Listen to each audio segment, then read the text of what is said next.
ಈಶ್ವರ, ನೀವು ಬಾಗಿಲಿಗೆ ಹಚ್ಚಿದ ಆ ರಕ್ತವು ನೀವಿರುವ ಮನೆಗಳನ್ನು ಸೂಚಿಸುವುದು. ಅದನ್ನು ಕಂಡು ನೀವು ಯಾವ ಹಾನಿಯನ್ನು ಮಾಡದೆ ಮುಂದಕ್ಕೆ ದಾಟಿ ಹೋಗುವೆನು. ನಾನು ಈಜಿಪ್ಟಿನವರನ್ನು ಸಂಹರಿಸುವಾಗ ನಿಮಗೆ ಯಾವ ಕೀಡು ಆಗದು.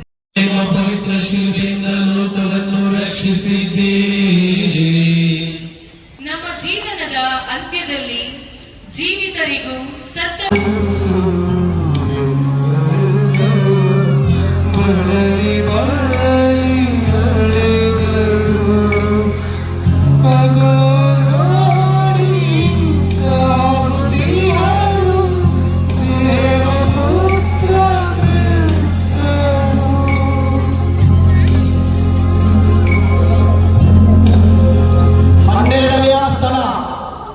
ಶಿಲುಬೆಯ ಮೇಲೆ 3 ತಾಸು ಬಳಲಿದ ಯೇಸು ತಮ್ಮ ಪ್ರಾಣವನ್ನು ಅರ್ಪಿಸುತ್ತಾರೆ.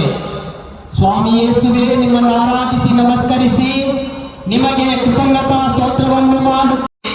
ತಂದೆಯೇ, ಇವರನ್ನು ಕ್ಷಮಿಸಿರಿ ಎಂದರು. ಕಳ್ಳರಿಬ್ಬರಿಗೆ ನಡೆದ ವಾಗ್ವಾದದಲ್ಲಿ ತಮ್ಮನ್ನು ಬೇಡಿಕೊಂಡ ಕಳ್ಳನಿಗೆ, ಇಂದೇ ನೀನು ನನ್ನ ಸಂಗಡ ಸ್ವರ್ಗದಲ್ಲಿರುವೆ ಎಂದರು. ತಮ್ಮ ಪ್ರೀತಿಯ ತಾಯಿಯನ್ನು ನೋಡಿ, ಅಮ್ಮ, ಇಗೋ ನಿನ್ನ ಮಗನು ಎಂದು ತಮ್ಮ ಪ್ರೇಚಿತ ಯೌವನನನ್ನು ಕಂಡು, ಇಗೋ ನಿನ್ನ ತಾಯಿ ಎಂದು ಅವರ ಕೈಗೆ ಒಪ್ಪಿಸಿದ